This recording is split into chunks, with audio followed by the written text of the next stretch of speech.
లేవియకాండము 19వ అధ్యాయము. మరియు యెహోవా మోషేకు ఇలాగ సెలవిచ్చెను, ఇశ్రాయేలీల సర్వ సమాజముతో ఇట్లు చెప్పుము, మీరు పరిశుద్ధులై ఉండవలెను.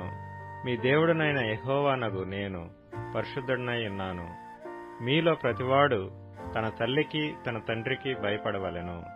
నేను నియమించిన విశ్రాంతి దినములను ఆచరింపవలెను. నేను మీ దేవుడనైన యెహోవాను. మీరు వ్యర్థమైన దేవతల తట్టు తిరగకూడదు. మీరు పోత విగ్రహములను చేసుకొనకూడదు. నేను మీ దేవుడనైన యెహోవాను. మీరు యెహోవాకు సమాధాన బలి అర్పించున్నప్పుడు అది అంగీకరింపబడినట్లుగా అర్పింపవలెను. మీరు బలినర్పించు నాడైనను మరునాడైనను దాని తినవలెను. 3వ నాటి వరకు మిగిలియున్న దానిని అగ్నితో కాల్చివేయవలెను. 3వ నాడు దానిలో కొంచెమైనను తినిన ఎడల అది హేయమగును, అది అంగీకరింపబడదు. దానిని తినువాడు తన దోష శిక్షను భరించును. వాడు యెహోవాకు పరిశుద్ధమైన దానిని అపవిత్రపరచెను. వాడు ప్రజలలో నుండి కొట్టివేయబడును. మీరు మీ భూమి పంటను కోయినప్పుడు నీ పొలము యొక్క ఓరలను పూర్తిగా కోయకూడదు. నీ కోతలో పరిగెను ఏరుకొనకూడదు. నీ ఫలవృక్షముల తోట పరిగెను కూర్చుకొనకూడదు.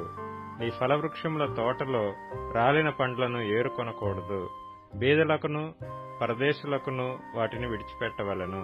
నేను మీ దేవుడనైన యెహోవాను. మీరు దొంగిలింపకూడదు, బొంకకూడదు, ఒకనితో ఒకడు అబద్ధమాడకూడదు. నా నామమును బట్టి అబద్ధ ప్రమాణము చేయకూడదు.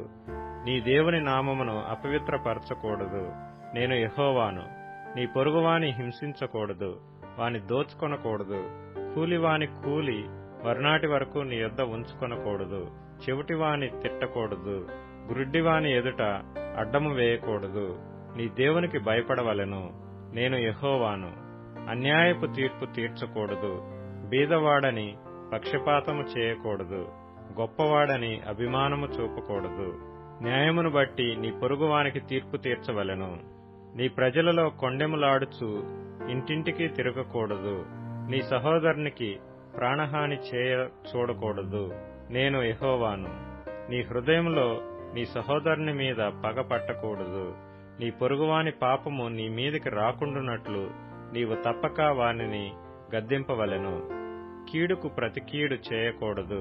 నీ ప్రజల మీద కోపముంచుకొనక నిన్నువలే నీ పొరుగువానిని ప్రేమింపవలెను. నేను యెహోవాను. మీరు నా కట్టడలను ఆచరింపవలెను. నీ జంతువులను ఇతర జాతి జంతువులను కలయనీయకూడదు. నీ పొలములో వేరువేరు జాతుల విత్తనములు చల్లకూడదు.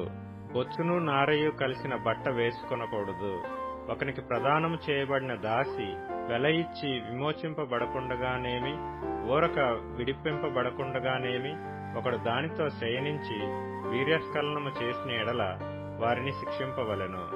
అది విడిపింపబడలేదు గనుక వారికి మరణశిక్ష విధింపకూడదు. అతడు అపరాధ పరిహారార్థ బలిని అనగా అపరాధ పరిహారార్థ బలియగు పొట్టేలును ప్రత్యక్షపు గుడారం యొక్క ద్వారమునకు యెహోవా సన్నిధికి తీసుకుని రావలెను. అప్పుడు యాజకుడు అతడు చేసిన పాపమును బట్టి పాప పరిహారార్థ బలియగు పొట్టేలు వలన యెహోవా సన్నిధిని అతని నిమిత్తము ప్రాయశ్చిత్తము చేయవలెను. దీనివలన అతడు చేసిన పాపము విషయమై అతనికి క్షమాపణ కలుగును. మీరు ఆ దేశమునకు వచ్చి ఆహారమునకై నానా విధములైన చెట్లను నాటినప్పుడు వాటి పండ్లను అపవిత్రములుగా ఎంచవలెను. వాటి కాపు మీకు ఎక్కువగా ఉండునట్లు అవి 3 సంవత్సరముల వరకు మీకు అపవిత్రములుగా ఉండవలెను. వాటిని తినకూడదు. 4వ సంవత్సరమున వాటి ఫలములన్నీయు యెహోవాకు ప్రతిష్ఠితమైన స్తుతియాగ ద్రవ్యములగును. 5వ సంవత్సరమున వాటి ఫలములను తినవచ్చును. నేను మీ దేవుడనైన యెహోవాను. రక్తము కూడినదేదియూ తినకూడదు. శకునములు చూడకూడదు. మంత్రయోగములు చేయకూడదు. మీ నుదుటి వెంట్రుకలను గుండ్రముగా కత్తిరింపకూడదు. నీ గడ్డపు ప్రక్కలను గొరకకూడదు. చచ్చిన వారి కొరకు మీ దేహమును చీరుకొనకూడదు. పచ్చబొట్లు మీ దేహమునకు పొడుచుకొనకూడదు. నేను మీ దేవుడనైన యెహోవాను. మీ దేశము వ్యభిచరింపకయు దుష్కామ ప్రవర్తనతో నిండకయు ఉండునట్లు నీ కుమార్తె వ్యభిచారిణి ఎగుటకై ఆమెను వేశ్యగా చేయకూడదు. నేను నియమించిన విశ్రాంతి దినములను మీరు ఆచరింపవలెను. నా పరిశుద్ధ స్థలమును మన్నింపవలెను. నేను యెహోవాను. కర్ణపిశాచి గలవారి దగ్గరకు పోకూడదు. సోదెగాండ్రను వెదికి వారి వలన అపవిత్రత కలగజేసుకొనకూడదు. నేను మీ దేవుడినైన యెహోవాను.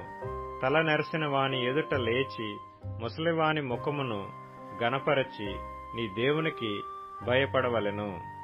నేను యెహోవాను.